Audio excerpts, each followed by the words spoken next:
This video is going to be dedicated to Gears 5 multiplayer. So if you want to see my thoughts on the single player review, I have a separate video in the description box below. It's about 30 minutes long. I deep dive the story, the themes, the pacing, etc. It's worth a click. I'd like to mention that I do like Gears multiplayer a lot, and Gears definitely got some pretty hard licks on Gears 4 multiplayer. This is the Coalition's attempt at fixing a lot of things that they got wrong before, and I appreciate the effort in a lot of places, and in a lot of places it still needs more work. Remember that multiplayer really has to be viewed from two standpoints: fun/replayability and in progression.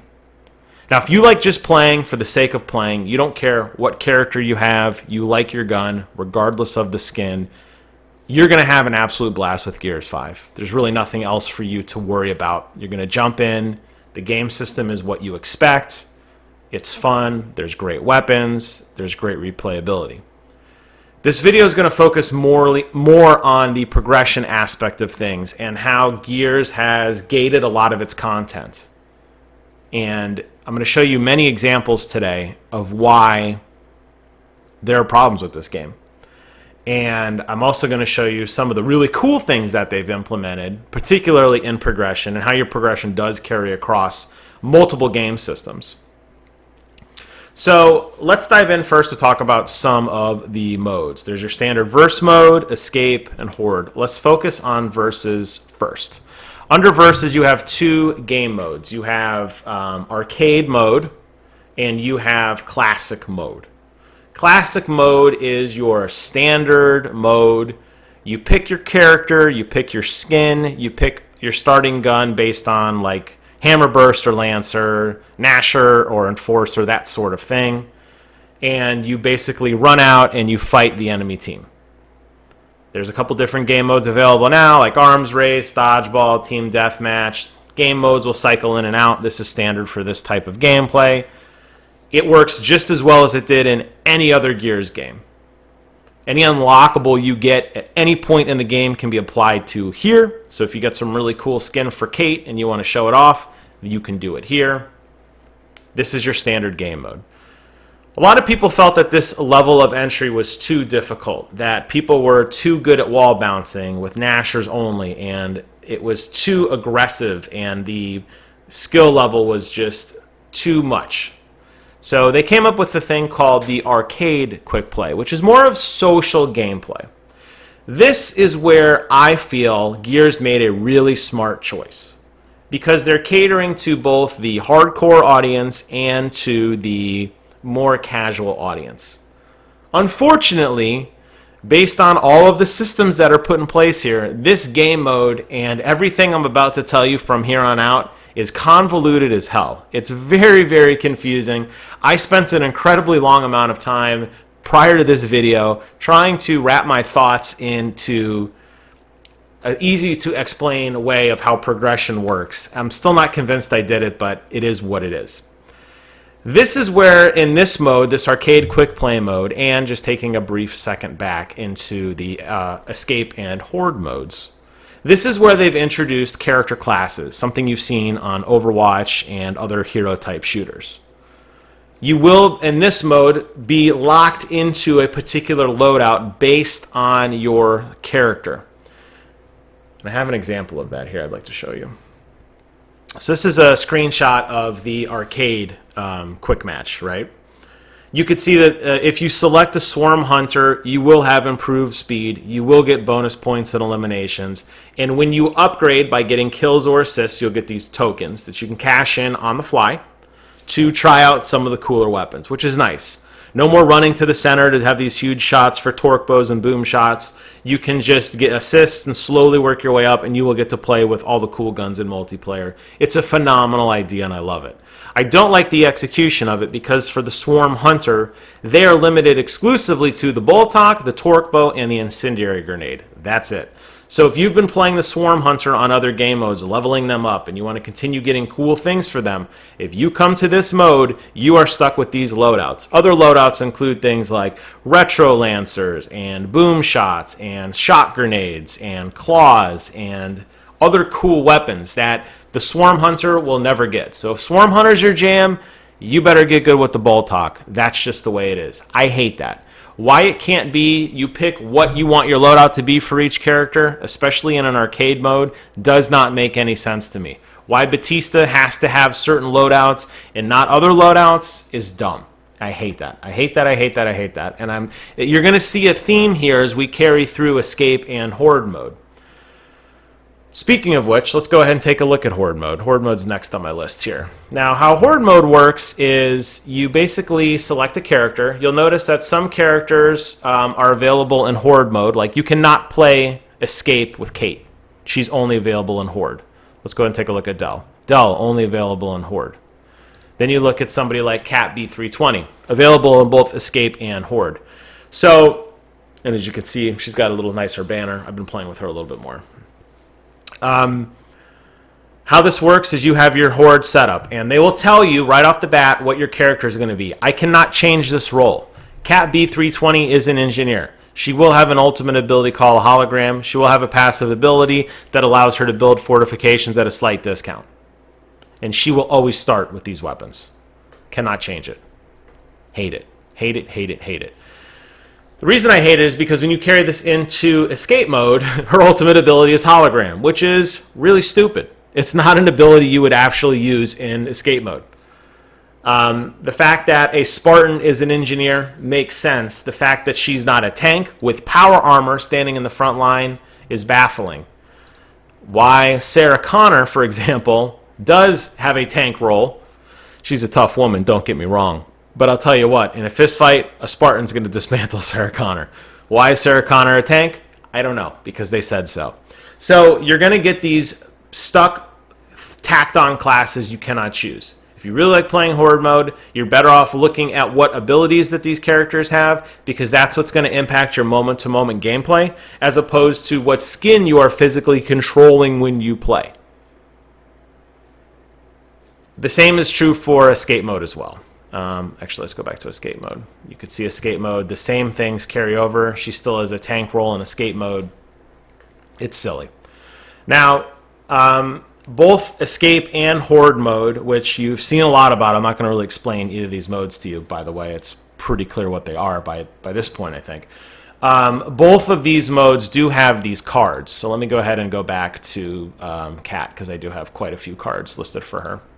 And what you do is you're going to play, and as you play, you will unlock these cards at the end, and you can assign cards to be your skill cards as you carry on through your adventures. You'll get things like, this one is Fortification full health increases its damage by 6%. If I get another card, there's 0 of 3. If I upgrade it 2 more times, you'll notice that, I can't point, but next upgrade shows that it increases to 8.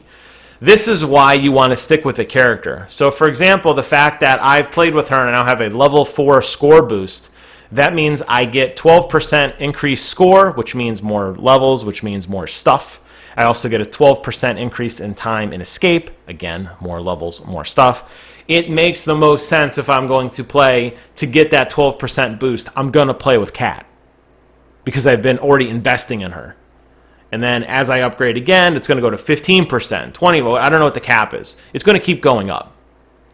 Now, if you don't want to invest in that, you can pay some of this funny money to upgrade it automatically. In this case, it's 160, which will just say, boop, okay, you know what? You don't have all the cards, doesn't matter. You automatically get the next perk.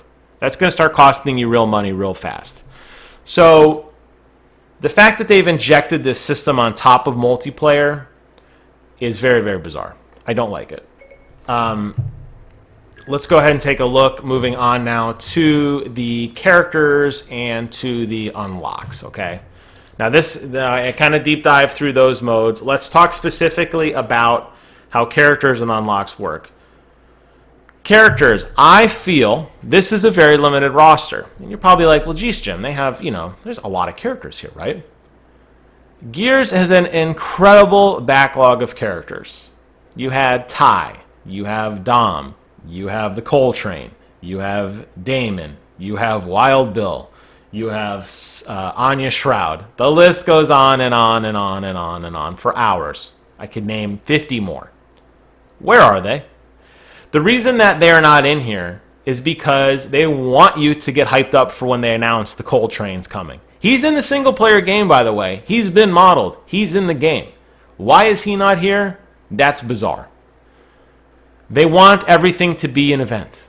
Everything's going to be an event. We're gonna have a huge reveal party. Do 500 things and you'll unlock this character, or spend a couple bucks. And why they can't just give them away is really dumb. Weapons and skins that are not listed here. I have the Ultimate Edition as part of Game Pass Ultimate. So I have everything that you could possibly get right now, including Sarah and the T800 endoskeleton, as well as Emil and Kat. The reason why, I have all these, but if you were playing right now and you didn't have the Ultimate Edition, you're not going to have this bottom row, you're not going to have him. Or her. I assume Terminators are men, but whatever. How you're going to unlock things. This is something that the Gears team was very adamant about. This blog post dates way back to June 20th. And what they say here is that we are getting rid of the Season Pass. We have no more gear packs. All DLC is free. All content not all content. Some content can be learned in the Tour of Duty system. And all purchases are direct. No RNG, random number generator, so you always will know what you get, which is cool. However, this is where it starts to get very confusing. So, if you play the game just for playing, just for showing up, you will earn something called supply. This is purely time-based. Every match you're in, the clock is ticking. Whether you're winning, losing, whether you're 100 and 0 or 0 and 100, it does not matter. You will get a supply reward. A supply reward is a little chest that gives you something. It could be a banner. It could be a flag, a blood spray, whatever. Okay, that makes sense, right? Let's go to skins. Weapons you can see is a little bit better here. They are denoted by things here called supply. Boy, it doesn't want me to mouse off that, does it? You see it says Art Deco banner on the right-hand side. Under that it says supply. I will eventually earn this just for playing. Will it be the next supply drop? Maybe. Will it be the 700th supply drop that I'll get in 2030? Maybe. You'll eventually get it. If you don't want to wait, you can spend money and you can get it right now. That's what they're talking about. If you want something, you could buy it. I like that they are unlocking stuff, but it's a little misleading based on their blog post of how they're unlocking things. The second way you unlock things is by the Tour of Duty. Now, this is just like your standard quest battle pass system that you get in Fortnite or any of that stuff. The difference is it's tied to dailies. So every day I get some objectives. Well, not every day. This is like every 2 or 3 days. And they'll reset. Like this one will reset in 4 hours. I've completed it. So I got 3 stars of rank. I have to escape the hive 5 times to get 3 stars of rank and get 10 kills with grenades. These could be anything. Play 20 games with Marcus, get 3 executions, whatever. And very similar to a lot of these other games, there is a content roadmap here, which will show you all of the different things that you can get. And you'll notice there are some different things here. There's different skins, which is nice. If you like Foz and you want that desert armor, well, you might get it a little bit sooner. But as we go towards the end, if you really like that Kate armor, well, you're going to have to wait till Major General 2 to unlock it. So when you look at how this works, this is totally random. Not random. I mean, they laid it out this way. It's not random. It's black and white what it is. But why Winter Armor Dell is Colonel level 3 and boring old Foz is back here at Sergeant 3. Anyone's guess. And what you're going to do is you progress through that. If you're ever curious as to what you get, you can look at the weapon trees and you can see, for example, the Team Ice Lancer is a Tour of Duty reward. Not craftable, you're going to have to earn it in this season. This is where the game absolutely falls apart, I think, even more so than the other examples. Some of these skins, and I've gone through them all, are not in the Tour of Duty, despite the fact they say they're in the Tour of Duty. That's where we enter more marketing. Here you have the list of Gears 5 exclusive skins based on things that you buy. So, for example, if you wanted the ultimate, if you wanted that Halo set that I showed you with Emil and with Kat, well, that was part of the Unlimited Xbox thing. Xbox Unlimited or Ultimate Edition, whatever, right? If you want the ice set, that's tied into the controller. If you want the AAPE, that's part of a cap. And all these things you buy in real life with real money, the limited edition, the hard drive, cookies, here's cookies, energy drinks, collector editions, all these have codes which give you this kind of stuff. Now, somebody much smarter than me with a lot more time than me has gone through and mapped exactly what you're going to get. But some of this stuff is not available in the Tour of Duty. You're going to have to go out and buy it. Or wait, maybe they'll give it away later on. Not right now. And it just really reeks of this very gimmicky microtransaction system that exists, really macro-transaction almost at this point, outside of the game. So if you wanted to play a match with a really cool blood spray, let's say you wanted this blood spray, hopefully it's in the Tour of Duty. It might not be. It might be in a Chips Ahoy box. It might be for you buying another game. Who knows? That's where the customization is nice. But keep in mind the way that they have gated all of this content. It's very difficult to just say, I want to be this character with this skin in this mode. Poor Keegan only has one skin. I guess he doesn't count. He doesn't get any skins. But don't worry, Mac only has one skin too. A lot of these characters are, I don't want to say throwaway, but they're just not as fleshed out as others. Why JD gets 3 skins? Great question. Why, Batista is part of the Marcus skin? Great question. I couldn't tell you. But they did a lot of good things here. You are going to be able to carry over your progression. If the game has smiled upon you and the character you like has the perks that you like, you will absolutely have a blast. And you will just be a Batista main, period. But if you're jumping around between escape mode and horde mode and versus quick play arcade quick match mode, keep in mind not all characters are available in every single mode. And keep in mind that some characters have these weird perks that don't carry over to other modes or have perks that you don't have any say over. There's a lot of videos out there that's going to talk you through, progression and how simple it is, and they're going to point back to this very blog article where they're going to show you, how great content is to earn and everything. But what I showed you is the truth, and that will never change. There is still a currency. There is still a store prominently displayed in the game with items that can only be bought with real money. Period. So there's your second Mac costume. There are going to be special offers and branded esports events and everything. And this is cosmetic. You can argue whether or not that's important to you or not. But it's going to cost you. So don't be misled. And with that, I think I've said everything I needed to say. I hope you guys found this video informative. It took a while to put all this thought together cohesively. I hope it makes sense. Leave a comment below, like, subscribe, all that wonderful stuff, because this kind of research doesn't just happen overnight. And it's always nice to hear from you guys and to give me some positive or negative, let's just say constructive feedback. How about that?